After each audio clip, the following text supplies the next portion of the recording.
মনে পড়ে আমার সেই দিনটির কথা, যখন মামি বললেন, আজ আমার পায়ে মালিশ করে দাও। তার এই কথায় আমি খানিকটা বিস্মিত হয়ে গেলাম। তারপর আমি মামির পায়ে মালিশ করতে শুরু করলাম। হঠাৎ মামি আমার হাত ধরে আমাকে নিজের দিকে টেনে নিলেন। আমি কিছু বুঝে ওঠার আগেই, বন্ধুরা, গল্প শুরু করার আগে একটু মামির সম্পর্কে জানাই। আমার মামির বয়স ৩৫ বছর এবং তিনি খুবই সুন্দর।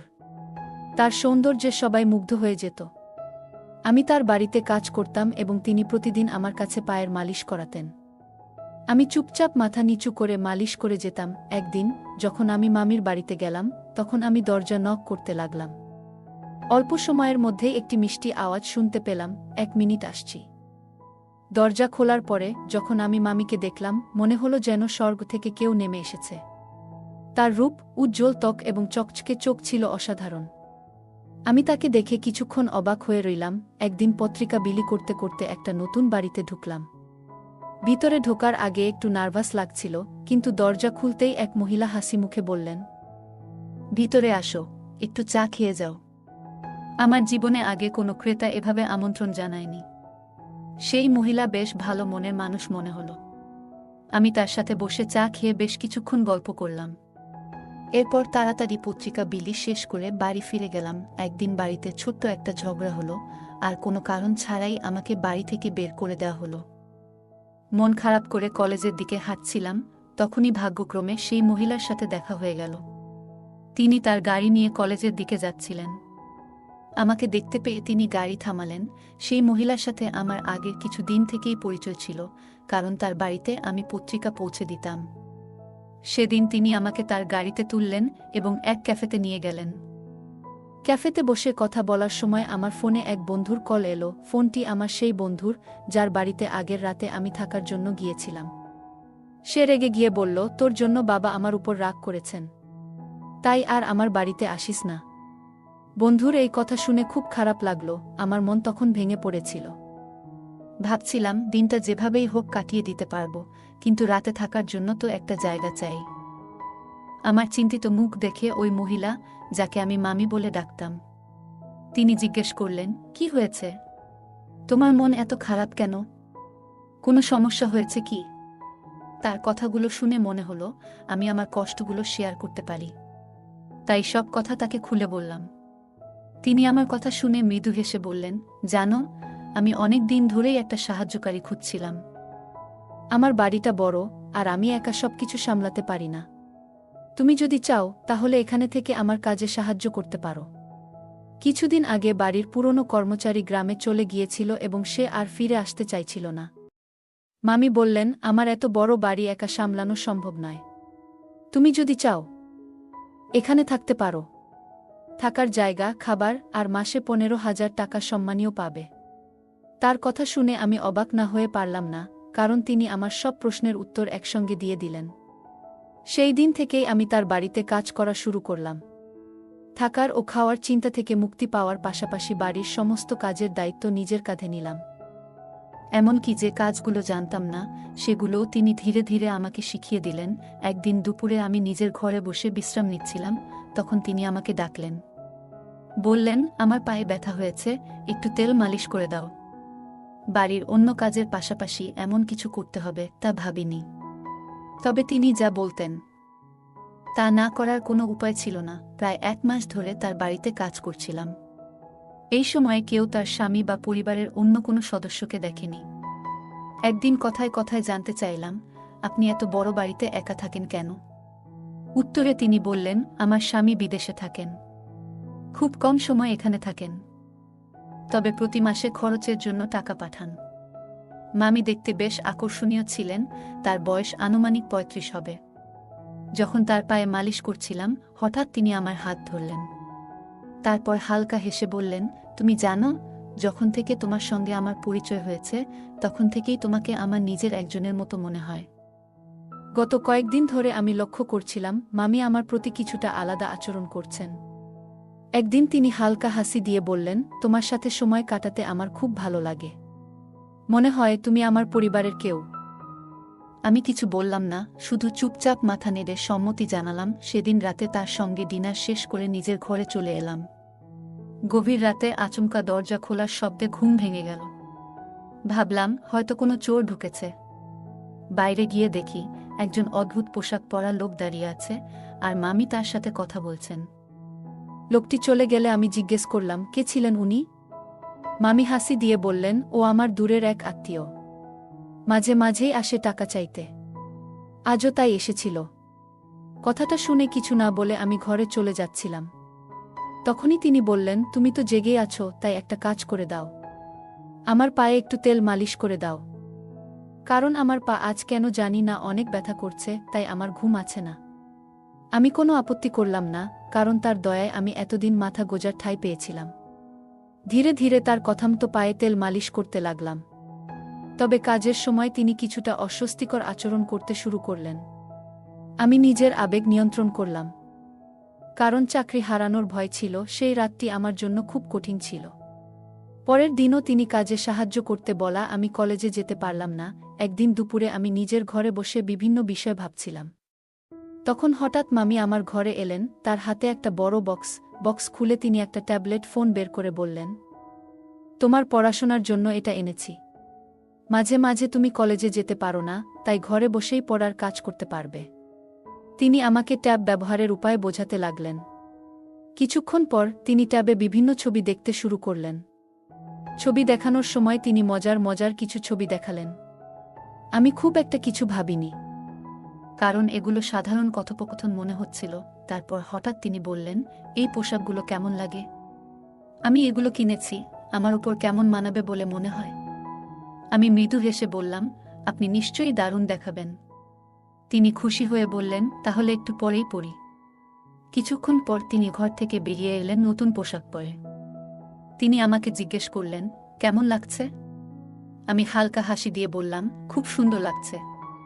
তবে আমি চোখ নামিয়ে রাখলাম, কারণ নিজের আবেগ নিয়ন্ত্রণ করাই সঠিক মনে করলাম। এরপর তিনি আয়নার সামনে দাঁড়িয়ে নিজের পোশাক ঠিক করতে লাগলেন। তার আত্মবিশ্বাস আর নতুন পোশাকের রূপ একদম আলাদা লেগেছিল। আমি ভেতরে ভেতরে খুবই অস্বস্তি বোধ করছিলাম। একদিকে নিজের অনুভূতিগুলো নিয়ন্ত্রণ করার চেষ্টা, আর অন্যদিকে চাকরি হারানোর ভয়।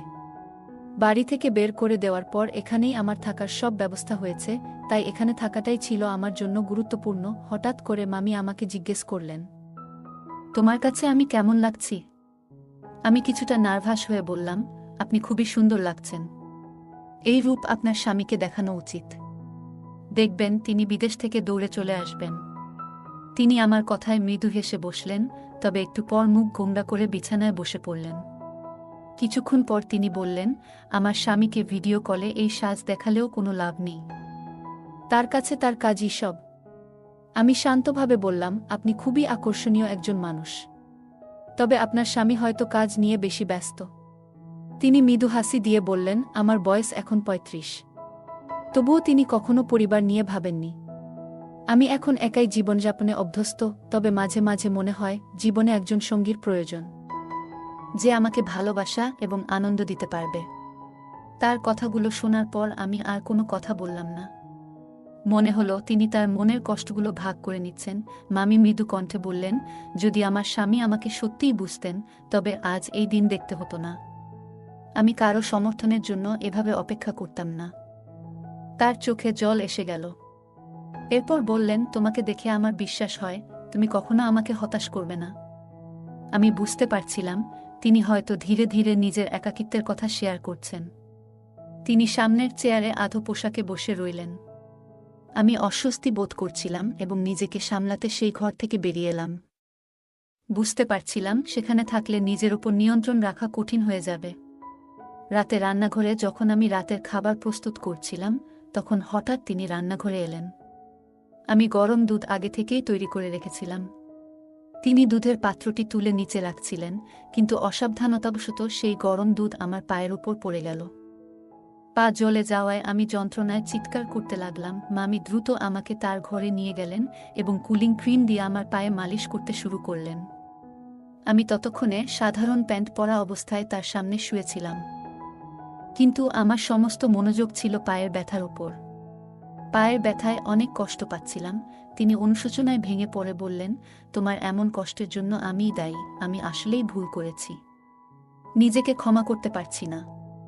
তার কথাগুলো শুনে আমি তাকে শান্ত করার চেষ্টা করলাম, কারণ তার চোখে অনুশোচনা স্পষ্ট ছিল। মামি হঠাৎ নিজেকে দোষারোপ করতে লাগলেন এবং নিজের হাত দিয়ে নিজের গালে চড় মারতে শুরু করলেন। এই দৃশ্য দেখে আমি হতবাক হয়ে গেলাম। তখন আমি তার হাত ধরে থামালাম এবং বললাম, আপনার কোনো দোষ নেই। যা হওয়ার ছিল তা হয়ে গেছে। আমরা অতীত বদলাতে পারব না। এখন নিজেকে দোষ দেওয়া বন্ধ করেন। তার চোখ দিয়ে জল গড়িয়ে পড়ছিল। আমি এগিয়ে গিয়ে তার চোখের জল মুছে দিলাম। কিন্তু হঠাৎ তিনি আমার আহত পায়ে হাত রাখলেন আর আমার মুখ দিয়ে যন্ত্রণার শব্দ বেরিয়ে গেল। তিনি সঙ্গে সঙ্গে সরে গেলেন। আমি একজন ২০ বছরের তরুণ আর তিনি ৩৫ বছরের একজন পরিপক্ব নারী। এমন পরিস্থিতি আমি কল্পনাও করিনি। রাতে তিনি আমার জন্য দুধ নিয়ে এলেন এবং আবারও আমার পায়ে ক্রিম লাগালেন। আমার পা খুবই ব্যথা করছিল। দুধ খাওয়ার কিছুক্ষণ পর আমি ঘুমিয়ে পড়লাম, কিন্তু তিনি আমার পায়ের কাছে বসে অনেকক্ষণ ধরে আমার যত্ন নিচ্ছিলেন। পরবর্তী কয়েকদিনে তার যত্নের জন্যই আমার পা দ্রুত সেরে উঠল। যখন আমি পুরোপুরি সুস্থ হলাম, তখন তিনি আমাকে আরও ভালো করে দেখভাল করতে শুরু করলেন। প্রতি রাতেই দুধ খাওয়ার ব্যবস্থা করতেন এবং সবসময় আমার ভালো থাকার জন্য চিন্তিত থাকতেন। একদিন সন্ধ্যায় তিনি আমাকে তার ঘরে ডাকলেন। আমি ঘরে ঢুকে দেখলাম তিনি শুধু একটি তোয়ালে জড়িয়ে আছেন। এই দৃশ্য দেখে আমি খানিকটা অস্বস্তিতে পড়ে গেলাম, কারণ আমি তাকে অনেক সম্মান করতাম। তিনি আমার আশ্রয়দাতা। তিনি তার বিছানার ওপর রাখা শাড়িগুলোর দিকে ইঙ্গিত করে বললেন, আজ আমি তোমার পছন্দের একটি শাড়ি পরব। একটু বাইরে যেতে চাই, তাই তুমি যেটা বলবে সেটাই পরব। আমি শাড়িগুলোর মধ্যে থেকে একটি বেছে দিয়ে বললাম, এটি আপনার জন্য একদম মানানসই হবে। আজ মামির আচরণ খুবই আলাদা ছিল। মনে হচ্ছিল তিনি হয়তো প্রথমবার সাদা সালোয়ার কামিজ পরেছেন। সারা দিন আমাকে সাহায্যের জন্য ডেকে চলেছেন।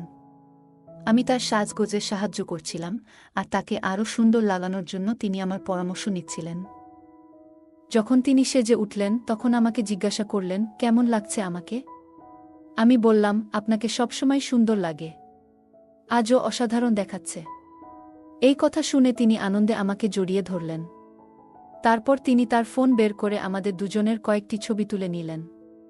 আমি কিছুটা অবাক হয়ে ভাবছিলাম, মামি হঠাৎ এইসব কেন করছেন? তখন আমি তাকে বললাম, মামি, আমি মাত্র ২০ বছর বয়সী। আপনি আমার সঙ্গে যা করছেন তা নিয়ে একটু ভাবা উচিত। এই কথা শুনে মামি কিছুটা রেগে গেলেন এবং বললেন, তুমি এত কথা কেন বলছো? আজকের দিনটি আমার জন্য খুবই গুরুত্বপূর্ণ, কারণ আজ আমার জন্মদিন। আমি চেয়েছি এই দিনটি তোমার সঙ্গে উদযাপন করব। এখন আর কোনো প্রশ্ন করবে না।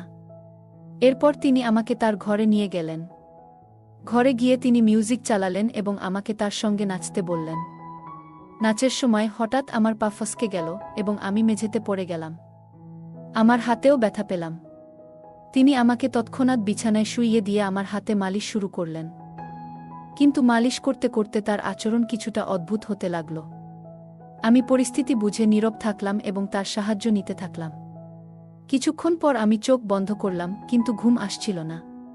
তখন হঠাৎ দেখি মামি একটি গ্লাসে দুধ নিয়ে ঘরে ঢুকলেন।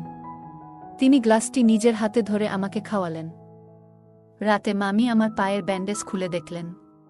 তিনি জানতে চেয়েছিলেন যে আমার পায়ের জখম কতটা ভালো হয়েছে। পায়ে হাত বুলিয়ে বললেন, এখন তোমার পা আগের চেয়ে ভালো আছে, তবে পুরোপুরি সেরে উঠতে আরও কিছুটা সময় লাগবে। তিনি স্নেহ ভরে আমার হাত এবং পায়ে হাত বুলাচ্ছিলেন। তার এই আচরণে আমি কিছুটা অপ্রস্তুত বোধ করছিলাম। পরের দিন সকালে যখন ঘুম থেকে উঠলাম, তখন নিজেকে মামির ঘরের বিছানায় দেখতে পেলাম। আমি স্নান করার জন্য বাথরুমে গেলাম এবং আয়নায় নিজের গলা ও মুখে কিছু অদ্ভুত দাগ দেখতে পেলাম। আমি ভাবতে লাগলাম, এটি কিভাবে হলো? হয়তো আমার অসাবধানতার জন্য এমন হয়েছে। এরপর থেকে মামি প্রায়ই আমাকে তার ঘরে ডেকে নিয়ে যেতেন। তিনি আমাকে নানান বিষয়ে পরামর্শ দিতেন, কখনো গল্প করতেন, আবার কখনো মজার হিন্দি মুভি দেখাতেন। মাঝে মাঝে রাতে আমার জন্য গরম দুধ নিয়ে আসতেন এবং স্নেহ ভরে খাওয়াতেন। তিনি আমার পরিবারের লোকেদের মতো আমার অনেক যত্ন নিতেন। আর এখন তো আমার সেই পরিবারও আমার খোঁজ নেয় না। তাই এখন মামি আমার কাছেই সব। আমি গত ২ মাস ধরে বাড়ি থেকে দূরে আছি। আমার পরিবার আমাকে খোঁজেনি, এটা ভেবে মন খারাপ হচ্ছিল। তবে মামি আমাকে যত্ন করেছেন, যা আমার মনে শান্তি দিয়েছে। একদিন মামি আমাকে তার পুরনো ফটো অ্যালবাম দেখালেন। সেই ফটোতে তার জীবনের অনেক স্মৃতি ছিল। তিনি বললেন, জীবনের সব সময় দুঃখ থাকলেও এগিয়ে যেতে হয়। তার এই কথাগুলো আমাকে অনুপ্রাণিত করল। সেই দিন থেকে আমি নিজেকে নতুনভাবে গুছিয়ে নেওয়ার সিদ্ধান্ত নিলাম। মামি আমার পাশে ছিলেন এবং তার স্নেহ ও যত্ন আমাকে নতুন পথ খুঁজে পেতে সাহায্য করল। রাত গভীর হয়ে গিয়েছিল। আমি আমার হাতের ব্যথা নিয়ে প্রতিদিনের মতো পাশের ঘরে গেলাম। ঘরে ঢুকেই চোখ পড়ল একটি ছোট, আকর্ষণীয় পোশাকের উপর। আমি বললাম, তুমি যদি এই পোশাকটি পরো তাহলে খুব সুন্দর লাগবে। সে আমার কথা শুনে হালকা হাসল, আর কয়েক মুহূর্ত পরে সেই পোশাকটি পরে আমার সামনে এলো। তাকে দেখে একেবারে মোহিত হয়ে গেলাম। এরপর সে প্রতিদিনের মতো দুধের গ্লাস নিয়ে আমার সামনে এলো। আমি গ্লাসটি হাতে নিয়ে পান করলাম। কারণ আমি অসুস্থতার কারণে দিন দিন দুর্বল হয়ে যাচ্ছিলাম, তাই মামি আমার বিশেষ দেখভাল করছিল। আমার শরীর ক্লান্ত থাকায় কিছুক্ষণ পর ঘুম এসে গেল। হঠাৎ ঘুম ভেঙে অনুভব করলাম কেউ যেন আমার খুব কাছে। চোখ মেলতেই দেখি আমি তার পাশে শুয়ে আছি। আমি চুপচাপ ছিলাম, কারণ সেই মুহূর্তে কিছু বলার মতো অবস্থায় ছিলাম না। চারপাশে এক অদ্ভুত নীরবতা। কিছুক্ষণ পরে আবার ঘুমিয়ে পড়লাম। ভোরবেলা ঘুম ভাঙতেই বুঝতে পারলাম আমার হাত আর পা ঠিক নেই। আমার হাত প্লাস্টারে বাঁধা, একটি চোখে ব্যান্ডেজ, আর পা ঠিক মতো নড়ছে না। নিজেকে হুইল চেয়ারে আবিষ্কার করলাম। হঠাৎ লক্ষ্য করলাম একজন মহিলা আমাকে রাস্তায় নিয়ে ঘুরছে। সে পথচারীদের কাছে সাহায্য চাইতে শুরু করল। মহিলাটি বলে উঠল, আমার স্বামী অন্ধ এবং পঙ্গু, দয়া করে কিছু সাহায্য করুন। ঠিক তখনই আমার ভাই সেখানে উপস্থিত হল। তার চোখে আমাকে দেখে স্পষ্ট অবাক হওয়া ফুটে উঠল। ভাইটি মহিলাটির কথাগুলো শোনার পর রাগান্বিত হয়ে তার দিকে এগিয়ে গেল। সে কিভাবে এই অবস্থায় আমাকে নিয়ে এসেছে তা জানতে চাইতে শুরু করল। একদিন সকালে আমি হঠাৎ ঘুম থেকে উঠে বুঝতে পারলাম কিছু একটা অস্বাভাবিক। রাতের ঘটনাগুলো ধীরে ধীরে স্মৃতিতে ফিরছিল। আমি আমার বড় ভাইকে সবকিছু জানালাম এবং তাকে নিয়ে পাশের বাড়ির মামির কাছে গেলাম। বাড়ির কলিং বেল বাজাতেই মামি দরজা খুললেন। তার মুখে অস্বস্তি স্পষ্ট। তিনি বললেন, তুমি এত সকালে এখানে কেন? আমি শান্তভাবে বললাম, আপনি আমাকে যে দুধটি প্রতিদিন দিতেন তাতে কিছু একটা ছিল। আপনি হয়তো ভুল ভেবেছিলেন যে আমি সেটা বুঝতে পারিনি। তবে আমি সবকিছু জানি। মামির চেহারায় আতঙ্ক ফুটে উঠল। আমি বললাম, আপনি যে প্রতিদিন দুধে অদ্ভুত ওষুধ মিশিয়ে আমাকে খাওয়াচ্ছিলেন সেটা আমি আগেই বুঝে গিয়েছিলাম। আমি তখন থেকেই দুধ পরীক্ষা করতে শুরু করি এবং একদিন দেখি আপনি কিভাবে ওষুধ মিশিয়ে দিচ্ছেন। আমি আরও যোগ করলাম, আপনার উদ্দেশ্য বুঝতে পারার পর আমি সেই ওষুধ ফেলে দিয়ে এর পরিবর্তে শর্করাবিহীন সাধারণ ট্যাবলেট ব্যবহার করতাম। সেই কারণেই গত রাতে আমি ঠিকমতো ঘুমাইনি এবং সব ঘটনা স্পষ্ট দেখেছি। মামি আর কোনো কথা বললেন না। আমি আমার ভাইয়ের সাহায্যে পুরো বিষয়টি পরিষ্কার করলাম। আমার ভাই আমাকে বলল, এখন তুমি নিরাপদ আর এই বাড়িতে তোমার আসা বন্ধ করবে। এরপর আমি নিজেকে প্রতিজ্ঞা করলাম, আর কখনো এমন ভুল করব না যাতে কারো ফাঁদে পড়তে হয়। আমি আগে থেকেই আমার অবস্থানের খবর আমার বড় ভাইকে পাঠিয়েছিলাম। তিনি দ্রুত সেখানে পৌঁছে যান এবং তার সঙ্গে এক নারী পুলিশও ছিলেন। মামিকে দেখেই পুলিশ তাকে চড় মারলেন। চড় খাওয়ার পর মামি সব সত্যি কথা বলতে শুরু করলেন। আসল সত্যি হলো, মামির স্বামী বিদেশে ছিলেন না। যাকে তিনি আমার কাছে ভাই হিসেবে পরিচয় করিয়ে দিয়েছিলেন তিনিই তার স্বামী। সে কোনো মানসিক সমস্যাগ্রস্ত ছিল না, বরং মামি এবং তার স্বামী মিলে শিশুদের পাচারের সঙ্গে জড়িত ছিল। তারা শিশুদের শারীরিকভাবে অক্ষম করে ভিক্ষা করতে বাধ্য করত। আমাকেও তারা সেই পথে ঠেলে দিতে চেয়েছিল। মামি আমাকে প্রতিদিন দুধে নেশাজাতীয় ওষুধ মিশিয়ে খাওয়াতেন যাতে আমি অচেতন হয়ে যাই এবং তাদের পরিকল্পনার শিকার হই। কিন্তু আমি সময়মতো নিজের ভাইয়ের সাহায্য নিই। সেই কারণেই আজ আমি মুক্ত। আমার ভাই মামি এবং তার স্বামীকে গ্রেপ্তার করতে সাহায্য করেন। পরবর্তী সময়ে ভাই আমাকে বললেন, তুমি আজ সত্যিই সাহসিকতার উদাহরণ সৃষ্টি করেছ। তবে মনে রেখো, বাইরের পৃথিবীতে অনেক মানুষ আছে যারা শুধু তোমার দুর্বলতার সুযোগ নিতে চায়, কিন্তু তোমার পরিবারই একমাত্র যারা সবসময় তোমার ভালো চায়। আমার ভাই আমাকে সেদিন অনেক গুরুত্বপূর্ণ কিছু বোঝালেন। তিনি বললেন, এই পৃথিবীতে বাইরের মানুষ অনেক সময় আমাদের ক্ষতি করার চেষ্টা করে, কিন্তু মনে রেখো, পরিবারই আমাদের আসল শক্তি, আমাদের নিরাপত্তার ঢাল। তাই কোনো ভুল সিদ্ধান্ত নেওয়ার আগে আমাদের সবসময় পরিবারের কথা মনে রাখা উচিত। ভাইয়ের কথা আমার মনে গভীর ছাপ ফেলল। আমি তাকে কথা দিলাম, আজ থেকে আর কখনো এমন ভুল করব না। আমি পরিবারের পরামর্শ মেনে চলব। ভাই আমাকে জড়িয়ে ধরলেন। আর আমি বুঝতে পারলাম পরিবারের গুরুত্ব কতটা। বন্ধুরা, এই পৃথিবীতে কিছু মানুষ নিজেদের স্বার্থের জন্য এত নিচে নেমে যায় যে তারা ভুলে যায় মানবতার আসল উদ্দেশ্য। কিন্তু যখন তারা সেই ভুল বুঝতে পারে, ততক্ষণে অনেক ক্ষতি হয়ে যায়। আসলে এই পৃথিবীতে আমাদের পাঠানো হয়েছে ভালো কাজ করার জন্য। যদি আমরা সঠিক পথে চলি, তাহলে আমাদের কখনো ভুল করার প্রয়োজন হবে না। সবাই যদি একে অপরের সাহায্যে এগিয়ে আসে, তাহলে পৃথিবীটা আরও সুন্দর হয়ে উঠবে। এই গল্প আমাদের জানায়, কিছু মানুষ লোভের জন্য এত নিচে নেমে যায় যে তারা অন্যদের জীবন ধ্বংস করতেও পিছপা হয় না। গল্পের মামি এবং তার স্বামী শিশু পাচার এবং শারীরিক অক্ষমতার মতো নৃশংস কাজ করত। এটি আমাদের মনে করিয়ে দেয় যে সতর্ক না হলে আমরাও এমন ফাঁদে পড়তে পারি। গল্পের শেষাংশ আমাদের মনে করিয়ে দেয়, আমরা এই পৃথিবীতে এসেছি ভালো কাজ করার জন্য। পরোপকার এবং ন্যায় পথে চললে আমাদের জীবনে কখনো ভুল করার প্রয়োজন পড়ে না। একে অপরকে সাহায্য করলে সমাজ সুন্দর হয়।